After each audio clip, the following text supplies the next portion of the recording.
Now to our market monitor, who is saying that he's finding investment opportunities both here in the U.S. and overseas. Steve Dudash is with us tonight. He's president of IHT Wealth Management. Steve, good to see you again. Welcome back.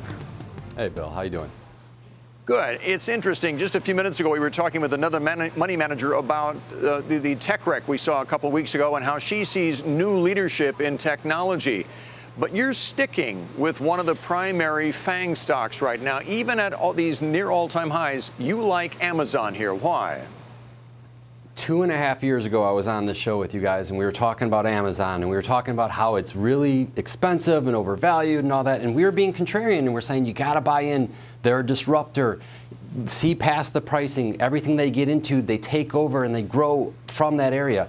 Fast forward 2 years, stock's up 50%, and the arguments are the same. It's too expensive.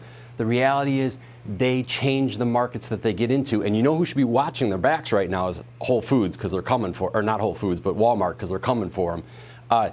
Everything they touch grows. So yes, it's expensive. Yes, it is a tough stock to swallow the pricing that you're getting into. But the reality is if you want growth and you can handle the risk, there's literally no better stock out there in the growth-oriented world right now that has the potential to continue to grow in the next couple of years. All right, and Walmart did say today that they are not going to make a competing bid for Whole Foods against Amazon. We should point that out. Now, there is at least one sector you like that's not at all-time highs. That's the banks. You're here to make the case for a certain bank ETF. Why? Why now? You know what, let me start by this. I want to compliment you guys for taking the time to talk about the ETF world. You're leading the market. This is what the industry is going towards. Most people aren't stock picking anymore. They're buying ETFs. So for you guys to be talking about it, I think is wonderful.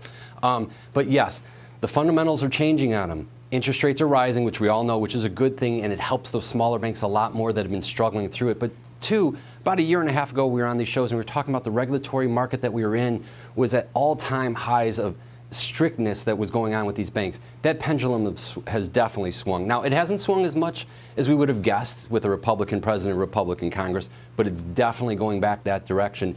And that on top of the rising interest rates is going to help those bottom lines. So we're shying away from the big banks right now because some of the headline risks with it. But if you look at an ETF, regionals, spread your risk out within that sector, that might be one of those sectors that's going to be one of the biggest gainers in the next couple of years. Okay, got to see rates rise, though, to help them out, though. Now, dividends are obviously very popular, especially, I think, with our audience. But you're looking for dividends not here in the U.S., but overseas in Europe. You're talking about a European dividend fund. Tell us about it. Okay, let's be honest. The U.S. market is probably overvalued right now, okay? We fundamentally like strong balance sheets. We like dividends. We like growing dividends. You look overseas right now, you can buy into some companies at a much cheaper discount than what's going on in the U.S. They're in the middle of the QE cycle, so you take advantage of the fact that they've got a couple more years worth of growth just off that end of it, and Brexit isn't going to affect Europe.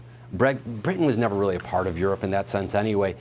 The rest of those countries aren't breaking off. You're going to have some headline risk. You're going to have some political risks from time to time. You got to grin and bear it, but you want to buy into large-oriented dividend growth stocks for your portfolio as opposed to overpaying for U.S. stocks. It's a wonderful idea if you can stomach having more of your money overseas. Right. Some good ideas tonight. Steve, always good to see you. Thanks for joining us. Thanks, Bill. Take care, guys. Steve Dudash of IHT Wealth Management.